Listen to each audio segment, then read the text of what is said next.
ప్రియ దేవుని సంఘమా, ఈ చక్కని సమయంలో దేవుని వాక్యమును ధ్యానిస్తూ ఆశీర్వదించబడడానికి దేవుడిచ్చిన ఈ మంచి సమయాన్ని బట్టి దేవుణ్ణి స్తుతిస్తూ ఉన్నాను. దేవునికే మహిమ కలుగునుగాక.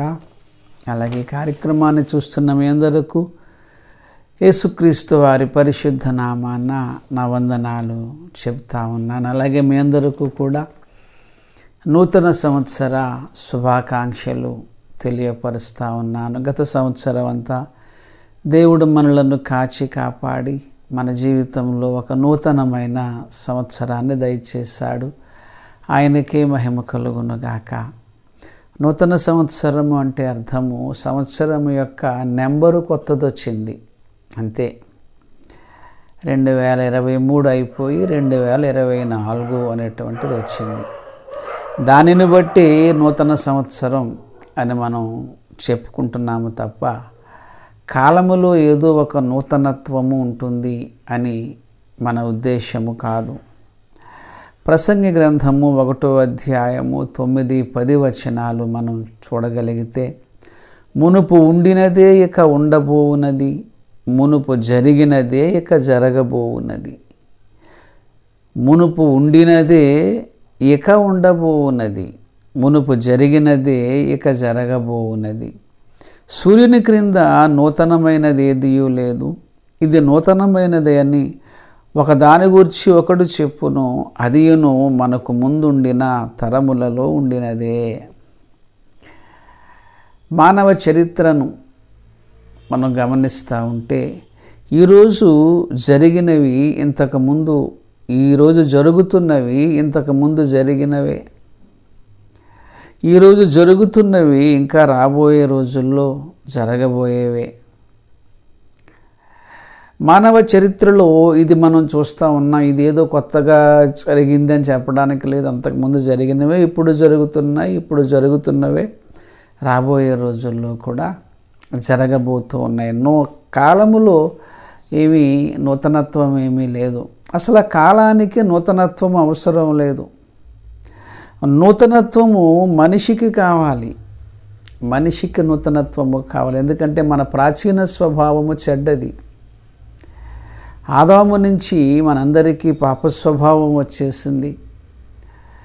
సో ఈ పాప స్వభావముతోనే మానవ జాతి పుట్టుకొస్తుంది కనుక ఆ స్వభావాన్ని విడిచిపెట్టే ఒక నూతనమైన జీవితము మనిషికి కావాలి, కాలానికి ఏమీ కాదు. కాలములో ఏమీ నూతనత్వము లేదు, అవసరం లేదు. మనిషికి నూతనత్వం కావాలి. యెహెజ్కేలు గ్రంథము 18వ అధ్యాయము 31వ వచనం మనం చూడగలిగితే, మీరు జరిగించిన అక్రమ క్రియలన్నిటినీ విడిచి నూతన హృదయమును నూతన బుద్ధియు తెచ్చుకొనుడి. నూతన హృదయమును నూతన బుద్ధిని తెచ్చుకొనుడి. మీరు చేసినటువంటి ఈ అక్రమ క్రియలన్నిటినీ విడిచిపెట్టండి. ప్రాచీన స్వభావాన్ని, చెడు జీవితాన్ని విడిచిపెట్టి మీ బ్రతుకులలో ఒక నూతన హృదయము నూతన బుద్ధి తెచ్చుకోండి. మనిషికి కావాలి నూతనత్వము. కాలమునకేమీ అవసరం లేదు. కాలం అలా జరుగుతూ వెళుతూ ఉంది. కాలములో ఏమీ కొత్త సంగతులు ఏమీ జరగటం లేదు. ఇంతకుముందు జరిగినవే ఇప్పుడు జరుగుతూ ఉన్నాయి, అవే జరగబోతున్నాయి కూడా. కొద్ది వయసు ఉన్నవారికి, అనుభవం ఉన్నవారికి ఈ విషయం బాగా అర్థమవుతూ ఉంటుంది. పెద్ద వయసు ఉన్న వాళ్ళు అన్నీ చూస్తూ ఉంటారు, దేనికి ఆశ్చర్యపడరు. కారణం ఏమిటంటే అంతకుముందు వాళ్ళు చిన్నప్పుడు వాళ్ళ బాల్యంలో జరిగినవి, వారి యవ్వనంలో జరిగినవి ఇప్పుడు జరుగుతూ ఉన్నాయి. సో కాలములో ఏమీ నూతనత్వము లేదు. అసలు కాలమునకు నూతనత్వము అవసరం లేదు. మనిషికి నూతనత్వం కావాలి. మనిషికి నూతనత్వం కావాలి అంటే కాలము కావాలి. నూతనత్వము అనేటువంటిది ఒక రోజులో వచ్చేసేది కాదు. నూతనత్వములో కొనసాగాలి. నూతనత్వములో ఉన్నతమైన స్థితికి మనం చేరుకోవాలంటే ఆన్ ది స్పాట్ ఒక్క రోజులో వచ్చేది కాదు. మనందరము పాప స్వభావముతో పుడుతున్న వాళ్ళము. మన ప్రాచీన స్వభావము పాపమే. సో మనలో ఒక నూతన స్వభావాన్ని తీసుకురావడానికి మనం క్రీస్తుని విశ్వసించాము. ఎవడైనాను క్రీస్తు యేసునందున్న ఎడల వాడు నూతన సృష్టి అని బైబిల్ చెప్తా ఉంది.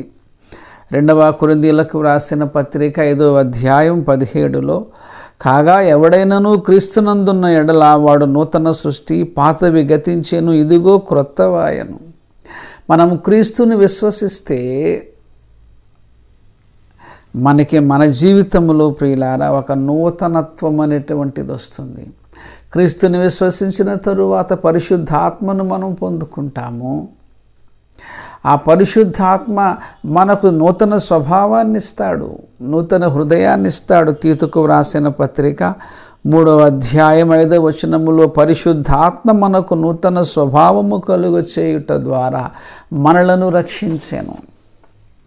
క్రీస్తును మనం విశ్వసిస్తే నూతన సృష్టి, ఆ నూతనత్వములో మనం కొనసాగాలి. క్రీస్తుని నమ్ముకున్నాము, మన జీవితం మారింది, నూతన జీవితంలోనికి వచ్చాము. నూతన జీవితంలోనికి వచ్చిన తరువాత నూతన జీవితంలో కొనసాగాలి, కంటిన్యూ అవ్వాలి. అనేకమైనటువంటి ప్రాచీన విషయాలు ఏమైతే ఉన్నాయో వాటన్నిటినీ వదిలించుకోవాలని ఒక నూతన జీవితంలోనికి మనం జర్నీ చేయాలి. అంటే ఇది ఒక్క రోజులో జరిగేది కాదు. ఇది పౌలు భక్తుడు అంటున్నటువంటి మాట 2వ కొరింథీయులకు వ్రాసిన పత్రిక 4వ అధ్యాయము 16వ వచనములో, 2వ కొరింథీ 4:16లో, మా బాహ్య పురుషుడు కృషించుచున్నాను, ఆంతర్య పురుషుడు దినదినము నూతన పరచబడుచున్నాడు. నోట్ దిస్ పాయింట్, దినదినము, ఎవ్రీడే నూతన పరచబడుచున్నాడు. అంటే నూతనత్వములో ఒక ఉన్నతమైనటువంటి స్థాయి ఒక్క రోజులోనే రాదు, దినదినము. సో నూతనత్వంలోనికి మనం యేసుని విశ్వసించిన తరువాత నూతన జీవితంలోనికి మనం వచ్చేసి ఆ నూతనత్వములో ఆ వచ్చిన రోజునే మనం సంపూర్ణతలోనికి వెళ్ళము. నూతన జీవితంలో ప్రవేశించాము యేసుని విశ్వసించిన తరువాత నూతన జీవితంలో కొనసాగాలి, కంటిన్యూ అవ్వాలి. ఆ నూతనత్వములో ఉన్నతమైన స్థితిలోనికి వెళ్ళాలి. అందుకే ఇక్కడ అంటున్నాడు, దినదినము నూతన పరచబడుచును. అంటే పౌలు భక్తుడు నూతన పరచబడడానికి ప్రతిరోజు కూడా ఆయనకు ఒక అనుభవమే, ఎక్స్పీరియన్సే. ఈ అనుభవాన్ని పట్టుకుని ఆయన దినదినము నూతన పరచబడుచున్నాడు. ఆయన అంటున్న ఇంకొక మాట ఫిలిప్పీలకు వ్రాసిన పత్రిక 3వ అధ్యాయము 12వ వచనము. ఫిలిప్పీలకు వ్రాసిన పత్రిక 3వ అధ్యాయము 12వ వచనములో, ఇది వరకే నేను గెలిచితినని అయినను, ఇది వరకే సంపూర్ణ సిద్ధి పొందితినని అయినను నేను అనుకునుట లేదు కానీ, నేను దేని నిమిత్తము క్రీస్తు యేసు చేత పట్టబడెనో దాన్ని పట్టుకొనవలెనని పరిగెత్తుచున్నాను. గమనించారు ఈ యొక్క మాట?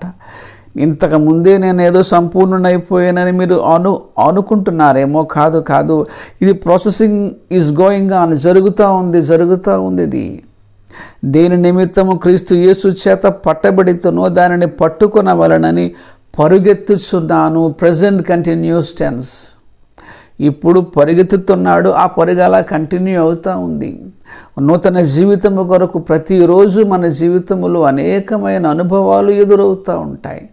ఆ అనుభవాల ద్వారా నేర్చుకోవలసిన సంగతులను మనం నేర్చుకుంటాము, విడిచిపెట్టవలసిన విషయాలు మనం విడిచిపెడతాము, నూతనత్వంలోనికి వెళుతూ ఉంటాము. Everyday it is a continuous process.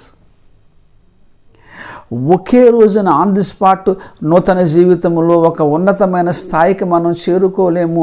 దానికి కొంచెము అనుభవము కావాలి, కొంచెము కాలము కావాలి.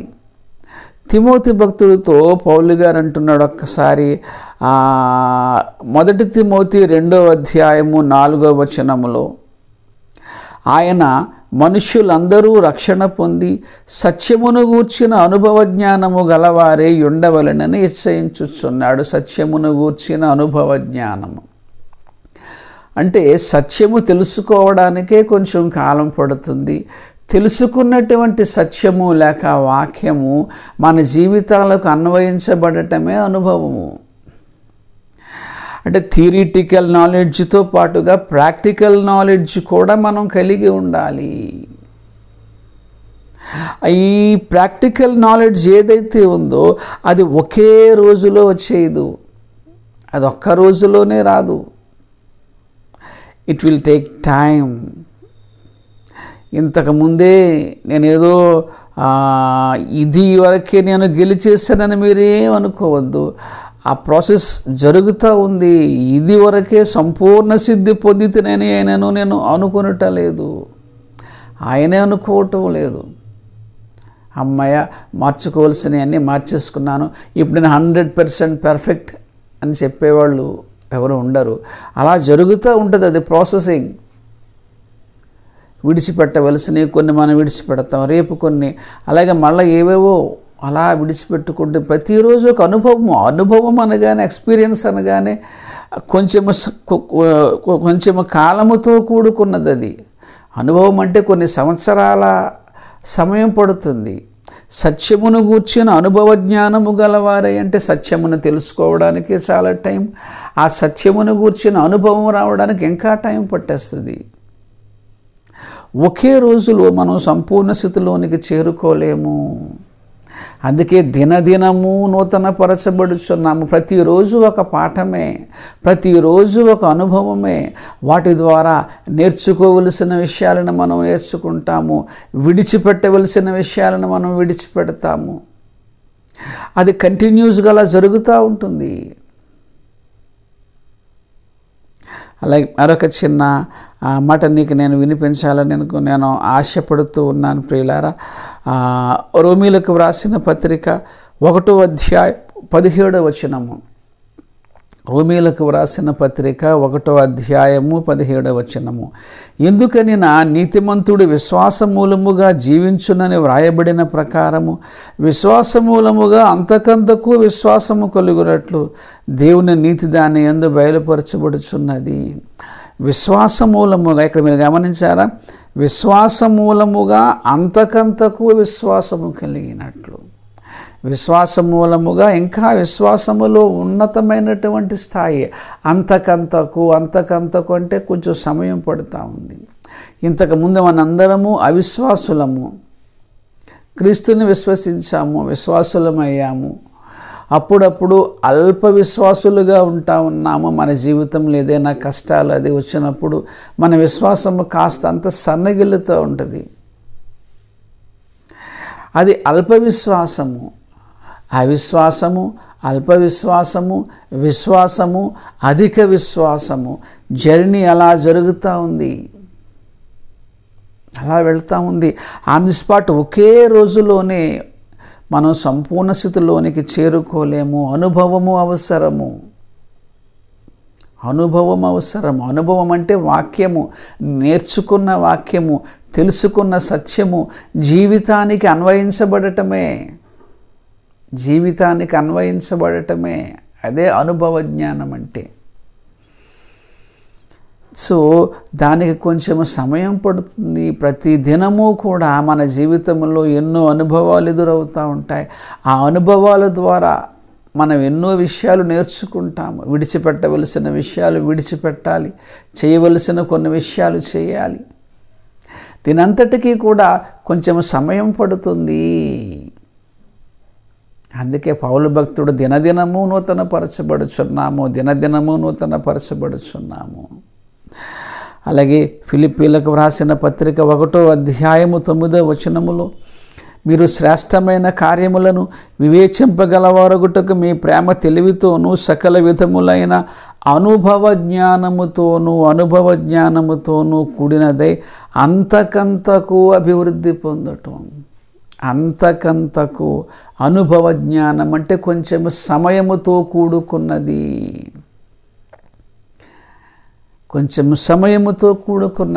అంతకంతకు అంటే కొంచెం టైం. అసలు అనుభవం అంటేనే టైంతో కూడుకుని. ఏదైనా ఉద్యోగం మనం చేస్తున్నాం అనుకోండి, మీకు ఎన్ని ఇయర్స్ ఎక్స్పీరియన్స్ ఉందంటారు, ఎన్ని సంవత్సరాలు నీకు ఆ అనుభవం ఉంది అని అడుగుతారు. ఎందుకంటే ఆ అనుభవం అనేటువంటిది ఎన్నో విషయాలను నేర్పుతుంది. ఎక్స్పీరియన్స్ని చాలా చాలా మనం ప్రాముఖ్యమైనదిగా గుర్తించాలి. మనుషులందరూ సత్యమును గూర్చిన అనుభవ జ్ఞానం గలవారై ఉండాలి. అందుకనే దేవుడు మన జీవితాలలో సమయాన్ని ఇస్తున్నాడండి, సమయాన్ని ఇస్తూ ఉన్నాడు. చెట్టు ఎన్నిసార్లు వచ్చినా సరే ఆ చెట్టు కాయలు కాయటం లేదు. యజమాని వచ్చి చెట్టు నరికేయమంటున్నాడు. తోటమాలి కాస్త ఇంతకాలం ఆగావు కదా, ఇంకొన్ని సంవత్సరాలు మారతాడేమో. దేవుడు సమయాన్ని ఇస్తూ ఉన్నాడు. సో మనం హ్యాపీ న్యూ ఇయర్ చేసుకున్నప్పుడల్లా నా జీవితంలో దేవుడు ఇంకొక సంవత్సరం ఇచ్చాడు, నేనేమైనా మారవలసిన ఏమన్నా విషయాలు మార్చుకోవలసినవి ఉన్నాయేమో, నేను సరిచేసుకోవలసిన విషయాలు ఇంకా ఏమైనా ఉన్నాయేమో. మానవ జీవితాల్లో కాలము యొక్క ప్రాధాన్యత ఏమిటంటే అనుభవాన్ని గడించడానికి, ఆ అనుభవము ద్వారా మనము నూతనత్వములో ఎదగడానికి. అలాగే చూడండి, ఫిలిప్పీలకు వ్రాసిన పత్రిక మనం చూసాము కదా, 1వ అధ్యాయము 9వ వచనములో, మీరు శ్రేష్టమైన కార్యములను వివేచింపగలవారగుటకు మీ ప్రేమ తెలివితోనూ సకల విధములైన అనుభవ జ్ఞానముతో కూడినదే అంతకంతకు. ఇప్పుడు చదివిందే మరలా చదువుతున్నాను. అనుభవ జ్ఞానము అంతకంతకంటే నెమ్మదిగా అంటే కొంచెం కాలము యొక్క అవసరత ఉంది. మరలా చెప్తున్నాను, కాలములో నూతనత్వం ఏమీ లేదు. అసలు ఆ కాలానికి నూతనత్వం అవసరం లేదు. మనిషికి నూతనత్వం కావాలి. మనిషికి నూతనత్వం కావాలంటే కాలము కావాలి. అందుకే దేవుడు మానవులకు ఆయుష్యనిస్తూ ఉన్నాడు. వచ్చే సంవత్సరం మారతాడు, ఆ పై సంవత్సరం మారతాడు. ఇంకా ఆయనలో కొన్ని బలహీనతలు ఏమన్నాయంటే అన్నీ విడిచిపెడతాడు. టైం అవసరత. అలాగే మరొక మాట, దేవుడు కూడా తను చేయాలనుకునే పనులకు కొంచెం సమయం తీసుకుంటున్నాడు. హబక్కూకు గ్రంథము 3వ అధ్యాయము 2వ వచనము. హబక్కూకు గ్రంథము 3వ అధ్యాయము 2వ వచనము. యెహోవా నిన్ను గూర్చి వార్త విని నేను భయపడుచున్నాను. యెహోవా సంవత్సరములు జరుగుచుండగా నీ కార్యమును నూతనపరచుము అనడానికి ముందే ఉంది. సంవత్సరములు జరుగుచుండగా అంటే దేవుడు తను చేయాలనుకునేటువంటి పనిని, తను చెప్పాలనుకునేటువంటి విషయాన్ని చెప్పడానికి, చేయాలనుకున్న పనిని చేయడానికి కొంచెం సమయం తీసుకుంటున్నాడు. సంవత్సరములు జరుగుచుండగా నీ కార్యమును నూతనపరచుము. సంవత్సరములు జరుగుచుండగా దానిని తెలియజేయడానికి కొంచెం టైం. కింద ఒక చిన్న మాట మనకు చూస్తాం, గలతీలకు రాసిన పత్రిక 4:4లో, కాలము పరిపూర్ణమైనప్పుడు దేవుడు తన కుమారుణ్ణి పంపెను. కాలము పరిపూర్ణమైనప్పుడు దేవుడిని తన కుమారుణ్ణి పంపెను. తన కుమారుణ్ణి పంపడానికి కాలము పరిపూర్ణమైనప్పుడు కొంచెం సమయం తీసుకుంటున్నాడు. ఆదామవ్వలు పాపం చేశారు, లోకములోనికి పాపం వచ్చేసింది. సో వెంటనే యేసుక్రీస్తుని పంపేయలేదు. కొన్ని సంవత్సరాలు, కొన్ని వందల సంవత్సరాలు అలా ఉంచాడు మానవ చరిత్రను. మనిషి పాపం చేయడం ద్వారా శపించబడ్డాడు. పాపం చేయడం వల్ల మనకి శాపం వచ్చిందన్న సంగతి వారికి తెలియచేశాడు. తర్వాత ధర్మశాస్త్రాన్ని ఇచ్చాడు. ధర్మశాస్త్రం ద్వారా మన శరీరములో పాప నియమం ఉన్నది అన్న సంగతి మనకు అర్థమవుతుంది. అలాగే మనము సొంత శక్తితో పరిశుద్ధముగా బ్రతకలేమన్న సంగతిని కూడా మనకు అర్థమవుతూ ఉంటుంది. ధర్మశాస్త్రం వచ్చింది కనుక లోకంలోనికి పాపం వచ్చింది. అసలు మనం పాపులమని మనకు తెలియచేసేదే ధర్మశాస్త్రము. ధర్మశాస్త్రము ద్వారానే మనము పాపులమన్న సంగతి మనకు అర్థమవుతుంది. ధర్మశాస్త్రాన్ని ఇవ్వడానికి చాలా కారణాల్లో ఒక కారణం ఏంటంటే, మీరు పాపులు అనే సంగతి మానవులకు తెలుసుకోవడానికి. తర్వాత ప్రాయశ్చిత్తము, బలియాగము. మనిషి తప్పు చేస్తూ ఉన్నప్పుడు ఒక పశువును బలి ఇవ్వటం పాప పరిహారము అనేటువంటిది కొంతకాలం తెలియచేశాడు దేవుడు. సో మానవులందరూ స్వాభావికముగా పాపులని, సో పాప క్షమాపణ జరగాలంటే పాపాలకు ప్రాయశ్చిత్తం జరగాలని, ఆ ప్రాయశ్చిత్తం చేసే వ్యక్తి ఖచ్చితముగా పరిశుద్ధుడై ఉండాలని, ఏ మానవుడు కూడా భూమి మీద పరిశుద్ధుడిగా లేడు కాబట్టి దైవ కుమారుడైన యేసుక్రీస్తే భూమి మీద ఒక మానవుడిగా రావాలన్న సంగతి అంతా తెలియడానికి కొన్ని వందల సంవత్సరాలు, వేల సంవత్సరాలు సమయం పట్టింది. తర్వాత తన కుమారుణ్ణి పంపాడు. కాలము సంపూర్ణమైనప్పుడు దేవుడు తన కుమారుణ్ణి పంపాడు. అంటే మానవులలో నూతనత్వం రావాలంటే యేసు భూమి మీదకు మానవుడిగా రావాలి. యేసు భూమి మీదకు మానవునిగా రావడానికి ముందు కొన్ని వేల సంవత్సరాల చరిత్ర జరిగింది. ఆ చరిత్రలో వాళ్ళకి నేర్పాలనుకునే విషయాలు, తెలియజేయాలనుకునే విషయాలు తెలియజేసుకుంటూ వచ్చాడు. సమయం తీసుకుంటున్నాడు. మనిషిలో నూతనత్వం రావాలంటే కాలము ఉండాలి. కాలము ఎందుకంటే నూతనత్వము అనేటువంటిది లేక నూతనత్వములో గల సంపూర్ణత ఒకే రోజులో వచ్చేసేది కాదు. ప్రియ దేవుని సంగమా, 2023 అయిపోయిన తర్వాత 2024 వచ్చింది. తర్వాత 25 వస్తుంది, 26 వస్తుంది, 30 వస్తుంది, 40 వస్తుంది, 50 వస్తుంది. అలా వెళుతూ ఉంటుంది కాలం. కానీ మనలో నూతనత్వం వచ్చిందా?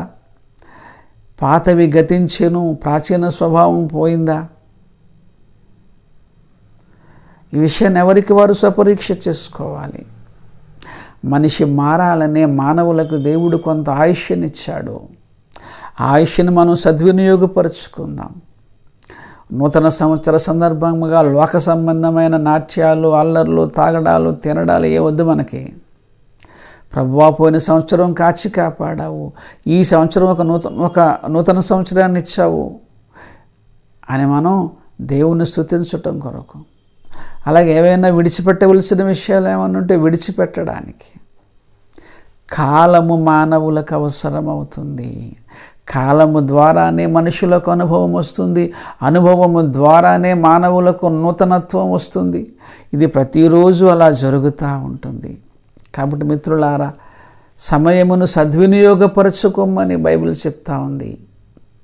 సమయాన్ని సద్వినియోగపరుచుకుందాం, అనుభవాన్ని గడిందాం, అనుభవ జ్ఞానులుగా ఉందాం.